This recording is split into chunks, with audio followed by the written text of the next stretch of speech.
Hello and welcome to the Recognized Authority. I'm your host, Alistair McDermott, and today my guest is Irene Kohler.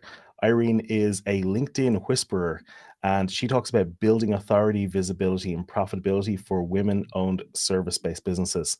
And she is a social media guru, and she's really into social audio, live audio, is just something I really want to learn a bit more about as well.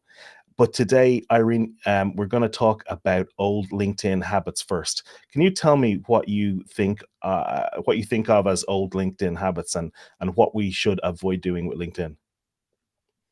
Yeah, first of all, really happy to be here. This is going to be a great conversation. Some of those old LinkedIn habits come from an out of date perception of what the platform is all about. So, just without going through all of the iterations and everything that's happened on LinkedIn, many people still think of it as a a place to go if you're looking for a job or looking to be hired, and that's it. That just couldn't be more wrong.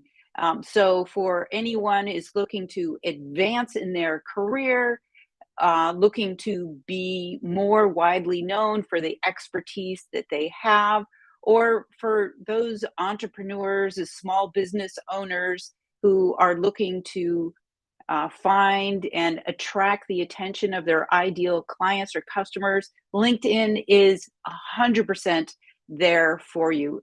And the other thing that a lot of people have a dated perception about is that everybody and all the content on LinkedIn is like super buttoned up and professional and very by the book, and there's like not much personality.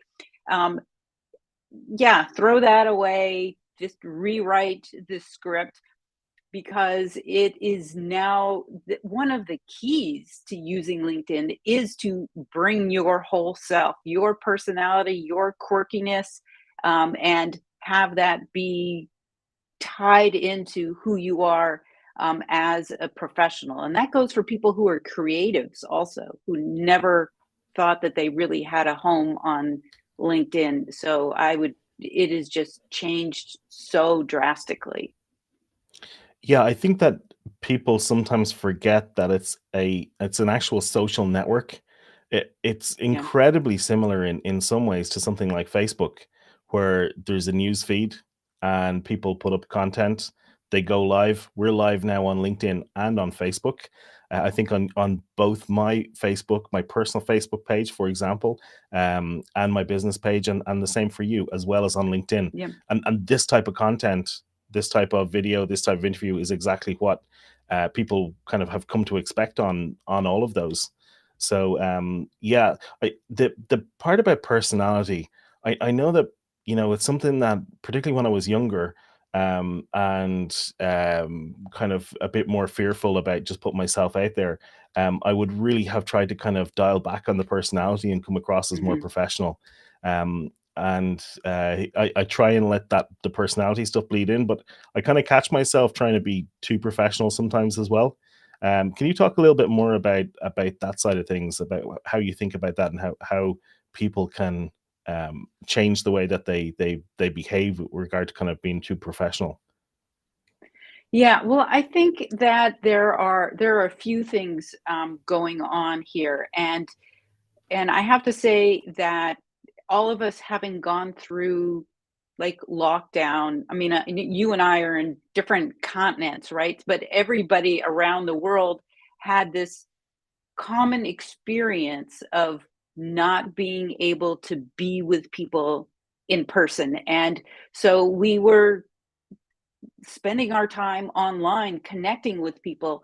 And one of the things that came out of that is, I think, an unintended but fortunate consequence is that our online presence became more human, right? How many of us spent time on Zoom with people when, like, pre-pandemic, we would be, first of all, we would be in our office. We would be always like in business attire, a neat office, all of that, if we were meeting with somebody virtually. And then all of a sudden we're at home and there's kids and there's dogs and there's laundry in the back, there's all of that stuff. And it's just a shared human experience. It was just so relatable. Does that make us any less professional? Does that make us any less skilled or qualified to do the thing is that we're talking about? Of course not. But we learned that we can be professional, that these are not mutually exclusive things, right? Being skilled and competent and having expertise and being human uh, can exist all at the same time. So I think the timing has really accelerated that shift, but also the reason that showing our personality is important is that when we're deciding who we want to partner with or who we want to hire or who it's we need to stand out a little bit. So many people just on a piece of paper or on your LinkedIn profile, gets a skill for skill.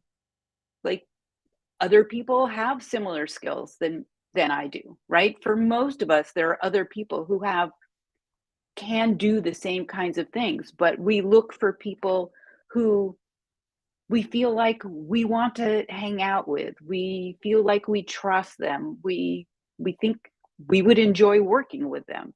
And so if we don't let that part of us show, then we kind of get lost in the mix of sameness with everyone else. Yeah, I think one way that I think about this is about the personality versus professionalism kind of divide, is that you can have personality while still being professional. And like one thing that I think about that is I can still allow my personality to show through while also having good video quality, while also having good audio quality, while also having planned what we're going to talk about on the episode and having a good title. That having bringing personality into it doesn't take away the professionalism of having all of those other boxes ticked. I think that that's a mistake that people make. They think that if they show the personality, that people are going to assume that they don't have the other boxes ticked in that way, um in terms of professionalism. So yeah, that's just something I've been thinking about this, and it's Mm. only as I talk to you about about this that I kind of started to formulate the reasoning or the logical breakdown there. But I think that's one way that I think about that. Yeah, and I think that that makes a lot of sense. And when we talk about showing your personality, I'm not suggesting that when we're streaming on LinkedIn or, some other place where our objective is more business related, that, it's like, um, that there's no business content to it, right? There's just like, there is, I mean, as you said, Alistair, I mean, it's business content, but you can still have fun. You can still, have a sense of humor. You can be vulnerable. You can all of those things, but um, you can show who you are through that conversation. Yeah, and it it is tough. Like I think that it's not as easy as flicking a button. You have to think about how Yeah. you do that, and Mm. you have to think about, like, I think Mark Schaefer, who I interviewed on the podcast last year, he talks about strategic authenticity. And I know, I also spoke with Chris Doe, and he had a kind of different perspective on that. You don't want to be too mercenary about it, but you do want to kind of be selective about the bits that you want to allow through. You don't want to kind of bombard your audience, people listening or following, with all of your personality either. But it's good to Yeah. let a bit of it show through. Like I think I've mentioned before, I'm very much an introvert, even though I'm doing a live stream here to multiple channels, and I've got a podcast and all this kind of stuff. Actually, I if I had the choice between going to a party or sitting at home with a drink and a book, I'd probably sit at home. But I'm right there with you. I'm right there with you. yeah. So and yeah, and I need to, force myself out of that sometimes. But like I know that people who are introverts will really connect with that and understand, that that's and maybe they're my people,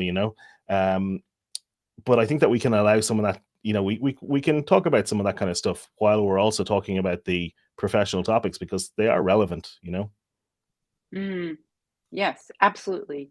So, Absolutely. And it does, and it can take time to get comfortable with that. I'm not at all suggesting that this is easy to do. Um, mhm, Coming up with content is hard. Getting in front of a camera is hard. Going live on video is hard. And then now you're telling me now I have to like be comfortable and free flowing and show my person. I mean, that can be really intimidating. So it's a process. So I want to mention that for anybody who's listening who says, yeah, fine for you to say that, right? But it doesn't come automatically. But there are many different ways to accomplish it other yeah, than but like you live you also video. have to start, and everybody started Yeah. from. I mean, there are some people who are naturally skilled, but most people who were successful started from zero as well, and they Yeah. picked up those skills. Like you have to, like you have to practice to get good. Like in no matter what you do in life, like what we're doing here is not easy. Like we're now doing a live stream broadcast interview on video, and it took a lot for me to get to the point where I was able to do that. I started doing audio only interviews on the podcast, which were pre-recorded and edited afterwards. And then I switched to recording them on video. And then once I was comfortable with that and my video setup and I had 100 episodes under my belt, that's when I switched to doing live stream. And it was only then, I'm doing this now, but that's with 100 plus interviews done. So like, you do to get to the point where you do that, you do have to put in the time and effort, but I think that the Yeah. rewards are also fantastic because we're able to go live and talk to a huge potential audience on LinkedIn and on the other networks. So I Hmm. think that it doesn't come easy, but you do have to start at some point, because if you don't Yep. start, then you're just going to be judged on the text content of your LinkedIn profile, which is, I guess, something that we can talk about as well. But I think that I feel very strongly that you have to create some kind of content and start putting it out there regularly. Yeah. Yeah. I completely agree with you. There's a video on my LinkedIn profile.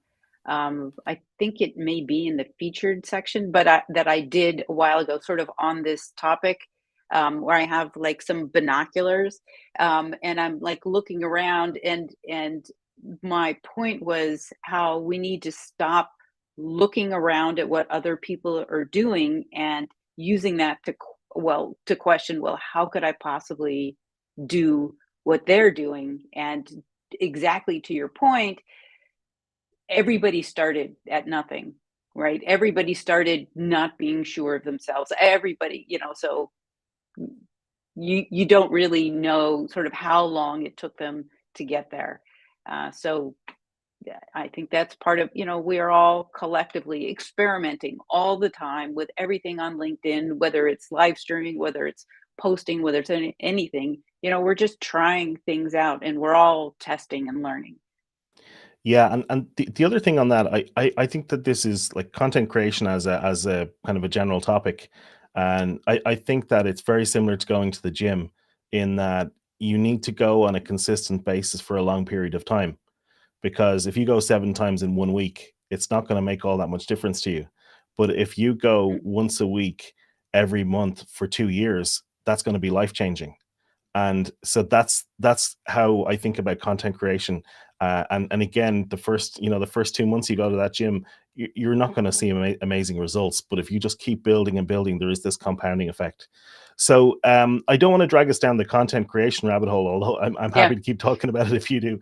But I know that we want to talk a bit about the profile itself in terms of LinkedIn. And you said to me that people undermine their own success when they have a poor Yep. profile. Can you talk to me about that? Absolutely. So I mean, this is the focus of my work, is helping people be successful on LinkedIn. There's so many people they're very busy and they're doing a lot of things, but not the things that are aligned with a path to get them to their particular objective. And along those lines, when I see people doing all the things on LinkedIn, they very often are drawn to, it's that, like everywhere, it's that shiny object syndrome. They see people doing live stream. They see people posting these really cool posts or messaging people, or they just want to jump into doing all the things and reaching out to people, but they skip ahead very often without having really spent some intentional time nailing their profile, not just the right content, but optimized in the right way. And there are all sorts of elements of the profile and different ways, different fields should be filled out. And the problem with that, or the downside to doing that, is when the content that you post or the messages that you send, when that's great, people will automatically want to know, hey, who's that person who sent me that message? That was interesting. Or who's the person who posted that really insightful take on the industry?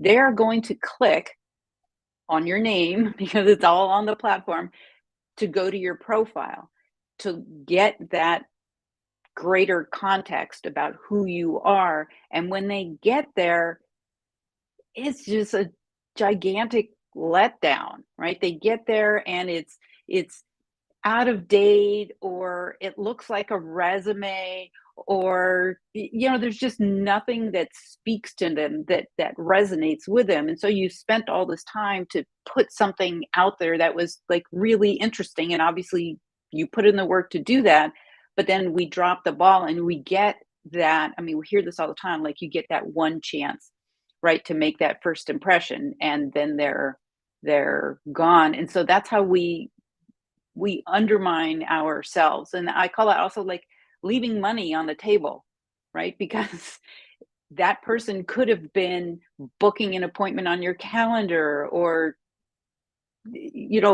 looking to take that next step with you, whatever that is. And we lost that chance. So I don't want to, because I know that we could spend 2 hours talking about all of the details that people could address on their LinkedIn profiles, Yeah, and I don't want to do like a whistle top stop tour of the whole thing. But I'm just wondering, could you give us the biggest mistakes that you're seeing? Like, what are the most yeah, crucial sections there that people should be taking care of? yeah. Um, so a few things. I'll say the about section, really, really important. Really, really important. Um, a couple things I'll say about the about section. About okay, so a couple things I'll say about the about section. Um, you need to be like really clear, like very, very clear, because if our profile isn't like very clear about what we do, what the benefit is for somebody working with all of that, then there's no way in the universe that someone is going to land there and they're going to be clear on it. And I can't even tell you like how often I land on somebody's profile. I'm like, but I'm not really like, what is the main thing? Yeah, I don't know. Um, Also, even though it's called the about section, so many people think, oh, it's about, I'm going to tell you all about me. The about section should be about the person who's coming. I mean, it should speak to them, right? Because they're coming and we want to like put out the welcome mat. And so there's a way to have them have that feeling when they get there, like, oh, she's talking to me. Yeah, that she's, so you want to have that. So that about section is important. So those are just some high points. And one other thing I think on the profile that's important is the headline. The headline is really, really important, because that headline, anywhere, the headline's job is to draw the right people over to want to visit your profile, because that headline shows up when you comment on somebody else's post, when wherever you go on LinkedIn, that headline is there. So, It's and to I don't attract know the if you want me click. to mention. Yeah, yeah. So the headline is really important, and important that you customize it in a very compelling way, and you only have a few characters to do that. So I have a headline guide to help walk people through that. Mm. I don't know Th- if I can mention that now or mention it yeah, later, but that'd be great. So, yeah. and this is something I kind of think about when I'm looking at my own headline, and I've gotten feedback from other people that I've spoken to, that I should mention that I'm an author and a podcaster right at the start. Other people have said, oh yeah, you want to talk about who you're helping first. Other people say, you should put the services first. I have to say, I feel like I'm being pulled in a lot of different directions with the advice I've gotten about the headline over the years. What's your take on it? Okay, so my take, first of all of my takes are in this little headline guide you can get for the low cost of free. Um, so, but what I would say is you have in the headline like 220 characters. You put the most important part of your headline in the first like 43 characters, because as you move around LinkedIn, it's truncated, so it's shortened. So only that first part shows up with your name.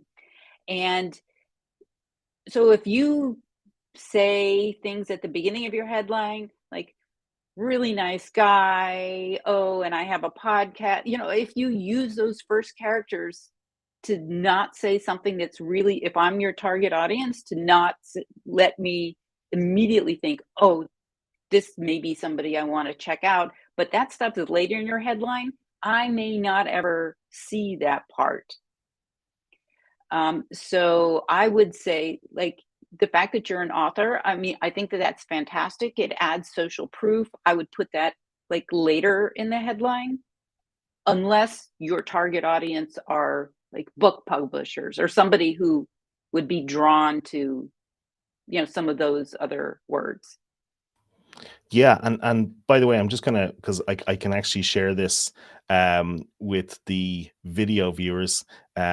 Your headline guide is available. We're going to put a link to that in the show notes for the podcast episode and the video, and we'll put that as a comment on the LinkedIn event as well. So that's where you can find it on Irene's website. So okay, so the headline, the about section. What else is super important to take care of on the profile? Um, Connections. I don't know if that technically qualifies as being on the profile, but again, this is a whole other explanation. But the short piece about connections is, if you have a free account, which the majority of LinkedIn users do, you Hmm. can only see and can only be discovered by people who are within your network. And LinkedIn considers that out to like your third degree connections.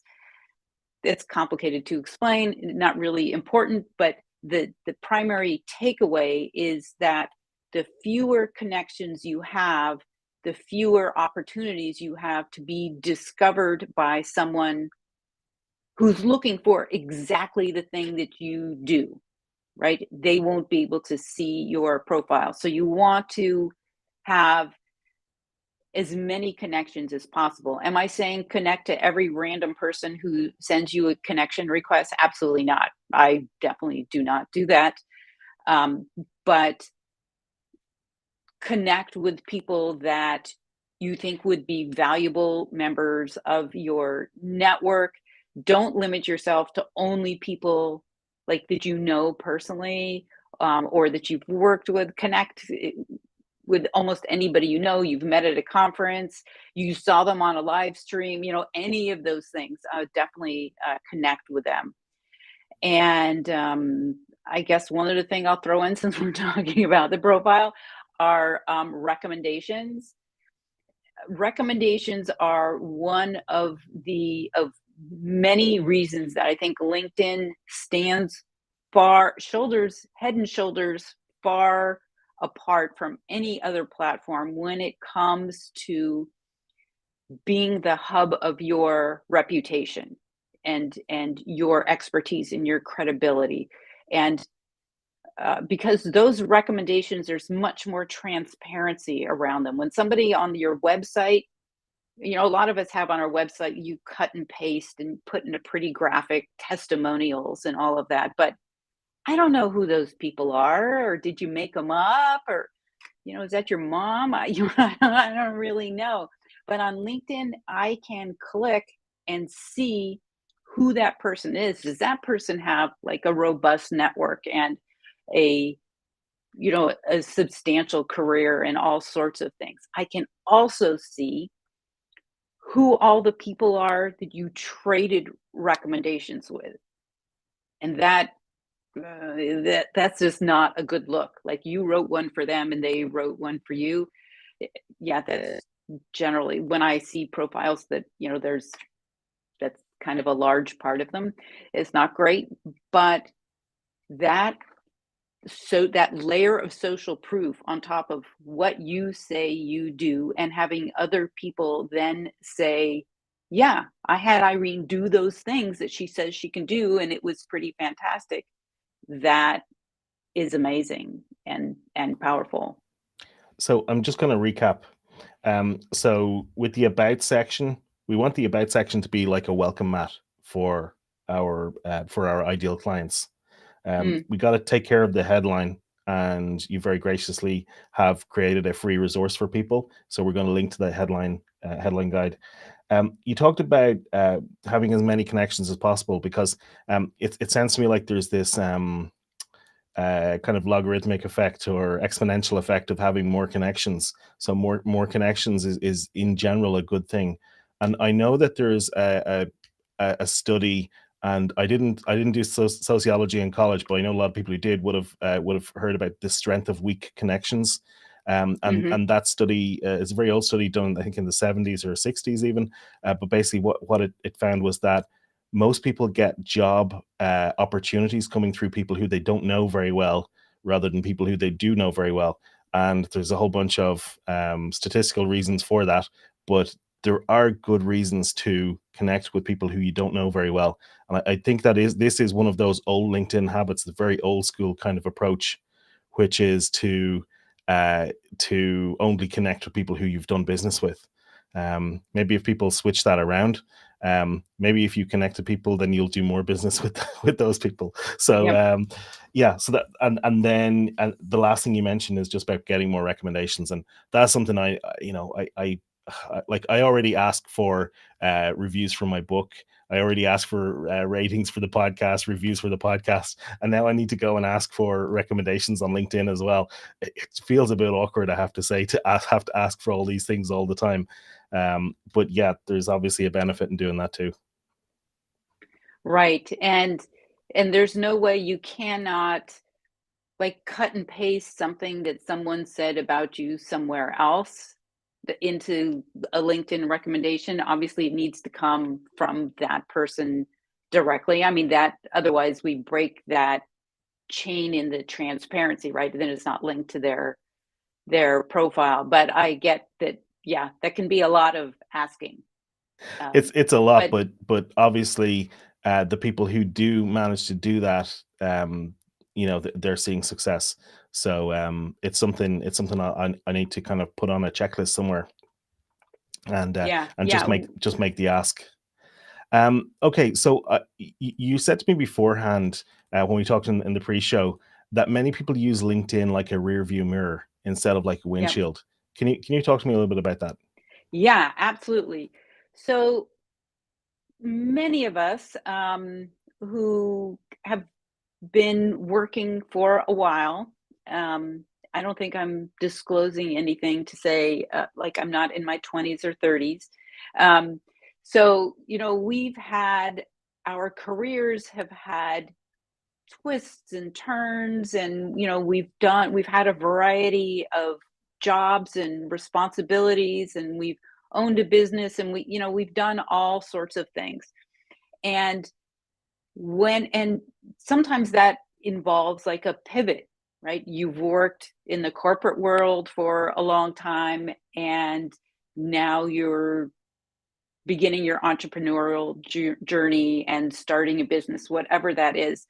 And so many people that I work with, they struggle kind of, how do um, I feel sometimes they say, I feel like all the things I used to do are kind of a distraction from this new thing that I want to do. And how do I manage all that messaging?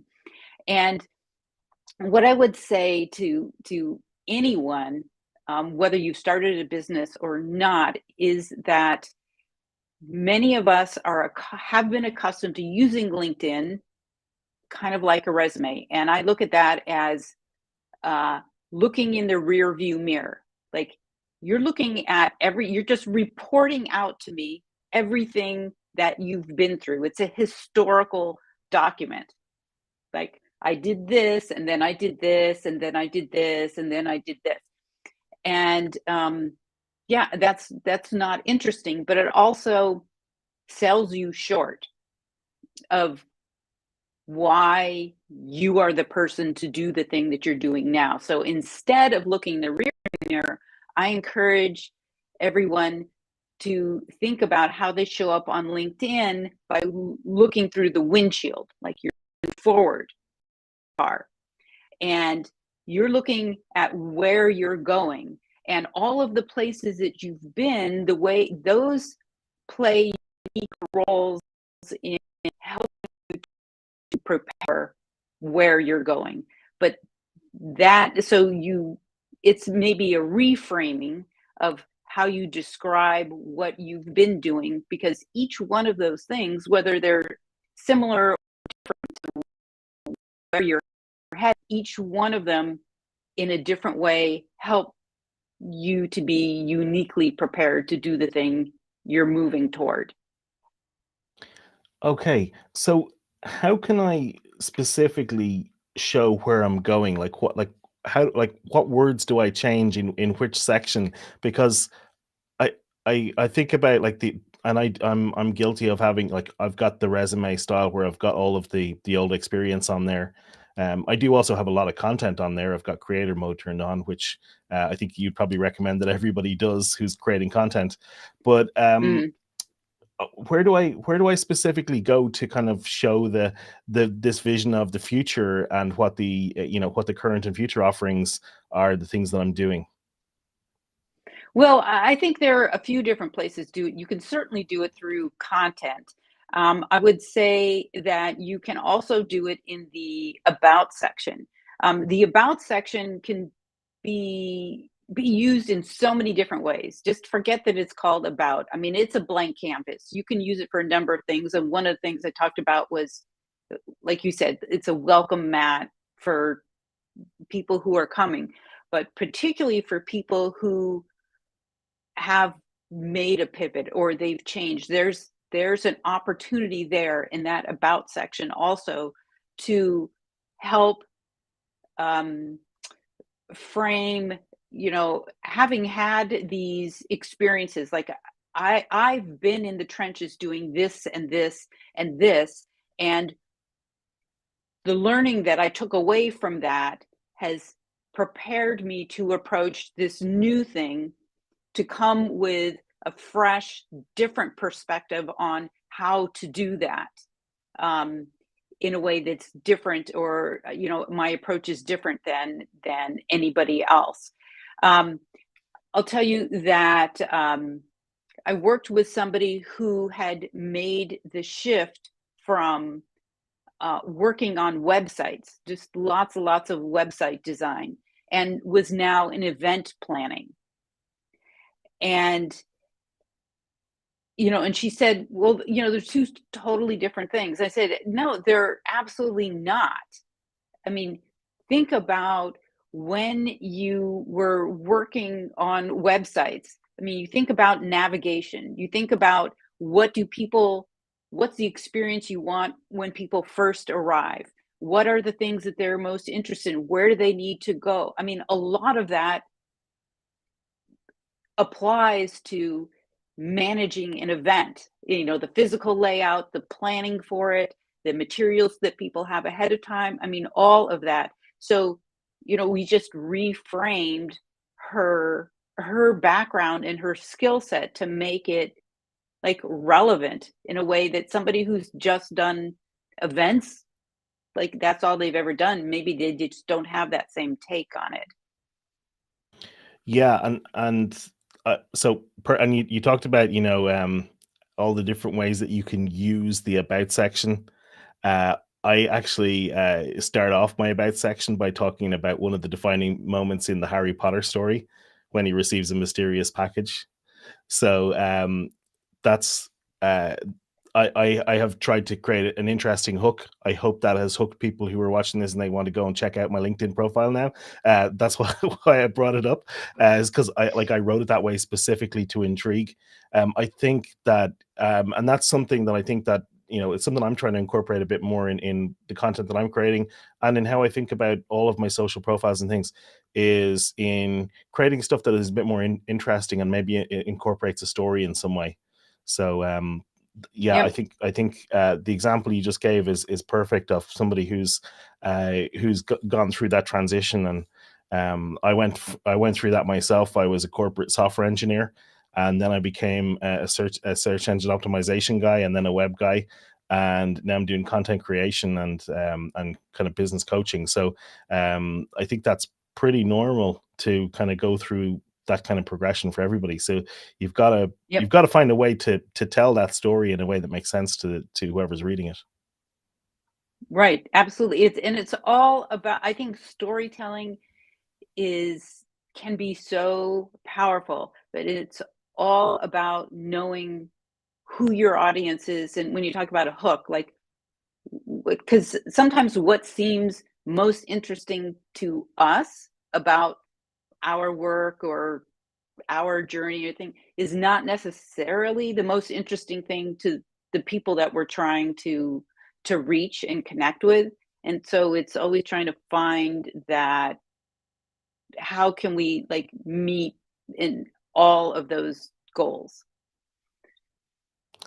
Yeah, and I think that we could continue to talk to this talk about this Yeah. for quite a while, but I'm just watching the clock and I need to start to wrap this up. There's one last thing I really wanted to ask you a little bit about because it's something I'm very interested in, and that's live audio. Can you just tell us a little bit about LinkedIn live audio and I don't know if you use Clubhouse as well. Can you just talk about that? Because I haven't used it much at all, and I'd like to know a little bit more about it. Yeah, absolutely. I could talk about this for 2 hours, which is not what you want. So, yeah, I have been using Clubhouse. For those of you who don't know, it is a social audio app, and the popularity of Clubhouse sort of set off hundreds and hundreds of other social audio apps, and LinkedIn now has social audio. So I've been using that for yeah, over a couple of years. So, but while I was using it, like LinkedIn is also like my main home. That's my happy place. And so I was always trying to like balance the two because I love audio. So now having audio on LinkedIn is fantastic. So a few things that I would say about why audio is different than other content formats on LinkedIn. I mean, obviously, like it doesn't have a video element. I mean differences in terms of when you might want to use it. Uh, Audio is no stress, right? It's no stress for people whoever the speakers, the presenters are, and whoever the listeners are. You're not tied to a screen. It doesn't matter what you look like. You can show up, you can be in your jammies, you can like whatever. I mean, none of that matters. And for people who are listening, they can listen since they're not tied to a screen while they, I mean, I consume so much content I just pop in my AirPods, put the phone in my pocket, and I do yard work. I just do whatever I want to do. And so it's just very, very easy. It's much more interactive. I'll say that. Uh, it depends on who is organizing, who's running it, right? But when I frequently host live audio events on LinkedIn. In fact, I have one coming up Friday of next week. I regularly do these networking events for people to come and introduce ourselves. I mean, it's very structured, so it's like super easy and very fun. So people can come, and I have just a lot of people being able to come and speak and introduce themselves and make connections and do all of that. So it can be used for so many purposes. It also is great for building your authority, right? I know the focus of the podcast in these live streams is about authority. And one of the reasons I see it as being so powerful is that many people can claim to be an expert in whatever. They can Google, or they can get from Chat GPT, they can whatever, get these, the four main points that you need to know about blogging or whatever it is. And then they can put together some slides, or they can start a live stream and just say these are the main points you need to know. But it's an entirely different matter when you bring people up live and they ask questions and they share their thoughts, and you in the moment have to be able to take your experience, your real experience and your real expertise, and apply it to their situation, right? I think that's where the experts and the experts like are separated, because people get a sense of like how quickly can you apply the information, and so it really builds that credibility and trust in a much more accelerated way than honestly than I think in other content formats. There's a number of downsides to it on LinkedIn. The product isn't as developed as I'd like to see. There's no recordings of it like natively on LinkedIn now, so you spend all this time doing it and then it goes away. That's a big Oh yeah, one. as a fervent content repurposer, I wouldn't like that. Yeah, Yeah, so you'd have to find some way to record it as well, yeah. particularly if you were thinking about podcasting. And is it just through the app, or can you do it on LinkedIn itself on the desktop as well?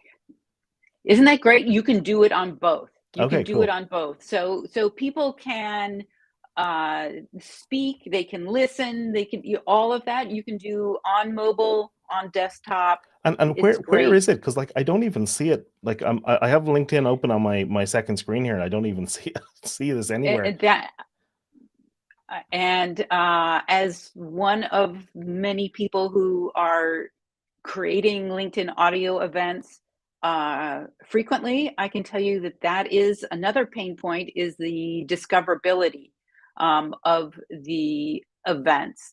If you go on my profile, you'll see that uh, maybe I even posted it today. I just scheduled one for next week. You'll see it there. And sometimes if you just go into searching events where LinkedIn recommends events to you, you can find some audio events there. Many times people hashtag their events with LinkedIn audio events just to help people find it. Yeah, it's not an elegant solution at this point, They I'll really need say. to work on discoverability because, like, I'm Yeah. actively trying to find it there and I can't find it. So, I also don't want to get too distracted while I'm talking to you. Yeah. So, but yeah, like, because of like LinkedIn is so big, there's hundreds of millions of people. So if they started promoting it a bit more, it probably would get more people listening to it. Yeah, yeah. I'll say it is being piloted on, company pages also. So, I think that that's very interesting because audio on company pages, they allow you to have multiple hosts, whereas right now on when I broadcast from my personal profile, I don't have the ability to share hosting responsibilities, with anyone, but that's like tactical stuff. Mhm. Um, Overall, I'm a huge fan. I think audio is a fantastic format. It allows people not only to connect with me, but I love it to help people connect with each other. And yeah, and everybody who comes says, "Wow, this is amazing." I just had no idea. And they all leave with like new connections with people they never would have known otherwise. That's really cool. Well, look, we have to leave it there Yeah. because we're at the top of the Yep. hour, and otherwise we would literally be talking for hours about it, like you promised. Maybe we'll come back and talk about that again another time. So, Irene, thank you for coming on. Where can people find you if they want to learn more? Well, I have, we're going to put up the link to that headline guide, right? Um, Hmm. One of the main places you can find me is no surprise on LinkedIn. So send me a message, follow, connect with me on LinkedIn, and I would love to, anyone watching, please check out I think it's my most recent post for the networking audio event coming next week. I think it's on the 24th. If you can't find the link for it, just send me a message and I will shoot it over to you. But LinkedIn is the place, the best, easiest place to find me. Awesome, and I will make sure that the event, the live stream video, has a comment with the link to Irene's headline guide for LinkedIn as well. And it'll also be, if you're listening to the podcast, it'll be linked in the show notes page. So, Irene, thank you so much for coming on the show. I do want to do a small promo. I just want to mention that for St. Patrick's Day, that my book, 33 Ways Not to Screw Up Your Business podcast, is available for 90% off on Kindle. So you can find that on Amazon. It's 99 cents instead of $10. And then there's a PSA for anybody in America. It is St. Patrick's Day or St. Paddy's Day, but never, ever, ever St. Patty's Day. So that's just a PSA for everybody. So thank you for listening and watching. Irene, thank you for coming on the show. All right. Thank you. It was great. Thank you. And see you guys. Thanks for watching and listening.